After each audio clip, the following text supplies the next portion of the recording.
Okay, so you have the Lumix G7 or you plan on getting it and you want to know what are the best settings to get the best quality of footage at nighttime. Well, I'm just gonna skip straight to the punch and I'm gonna show you guys the settings right now. You might want to go ahead and pause your video. These are the best settings to get the best low light performance from your camera. Let's talk about it. Okay, so who cares about my name right now? Let's just talk about the Lumix G7. The Lumix G7 is a great camera. It's really more of like a beginner camera. If you want to get into the world of being a professional, it's like a beginner professional camera. And I say that because there are cameras that you could definitely buy that have better specs, that give you better performance in low light. But when you're using the Lumix G7, it can give you some phenomenal footage as well. I've shot some really good videos that I'm extremely proud of on this camera that I've delivered for professional clients, celebrity clients, and they were in awe whenever I showed them the footage. So the number one thing that I would say you probably need to be aware of that will probably affect your footage the most is your ISO. Because at nighttime, ISO is the tricky one where it helps you a lot because if you bump it up, it'll give you a brighter image even at nighttime, but it starts to introduce what's known as gain, these kind of like little speckly particle things that kind of just so happen to be added to the footage because your sensor doesn't see any light and it's trying to add light. So it just so happens that when you're using the Lumix G7 at 1600 ISO is when I start to notice that if you go any higher than that, you can definitely start to see a lot of grain being added to your footage. You see grain at 1600, but you'll also start to realize that it's kind of like acceptable grain at 1600. Damn near don't see any grain, but at 1600, it's when you start to see it, but you kind of can accept it.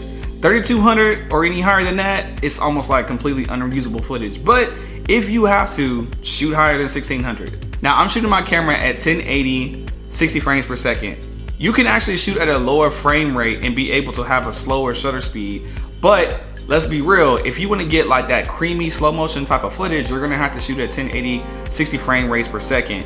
Because most of us are shooting like these cool recap videos, and clients, once they see that for the first time, they're gonna wanna order that more often. Or even when you use it for the first time in your videos, you're gonna wanna shoot like that more often. So I'm just giving you guys the settings that you're gonna probably want to use way more often than any other. Of course, I could have told you shoot at 4K and 24 frames per second, and then that allows you to open your shutter speed down to 50 frames per second, which is actually the settings that I'm using on my Lumix S5 right now.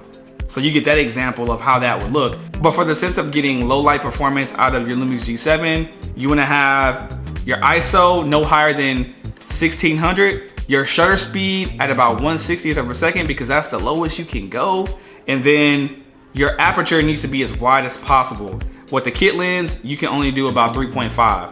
Now, the caveat to all of these things I'm telling you is if you have a lens that's known as a fast lens or a prime lens, then more than likely you can have a wide aperture. And I've seen some lenses with an aperture as wide as 1.7, which is pretty wide even for a 4x3 sensor type of camera.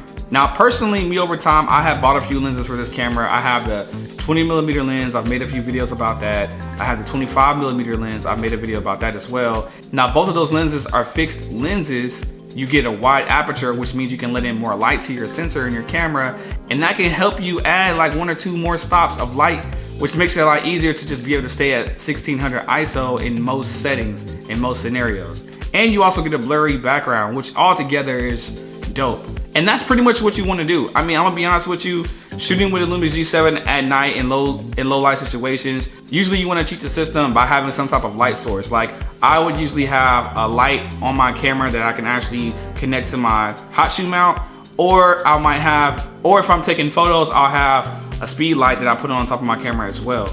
I probably should have brought those things out of my camera bag so I could show you. But anyway, with that said, you guys definitely have the settings. Put your camera to that right now. Go practice, you know, if the sun's going down or if you have a room in your house where you can kind of shut out some of the light, change it to those settings and you'll see that you'll be able to get some pretty usable footage and then go from there. But hey, here's one thing I also want to say. Don't be afraid of bending some of the rules sometimes. Like I know I told you don't go any higher than 1600, but that's just because you'll get extra grain. Now there are ways to try to kind of take out some of that grain in post editing. I believe Adobe Premiere Pro actually has like a noise reduction or noise removal type of filter that you can add to the footage, but it does weigh heavy on the processing power of your laptop or computer, so be careful when using that. The best thing to do is just try to get as much grain out of your footage when recording in the first place.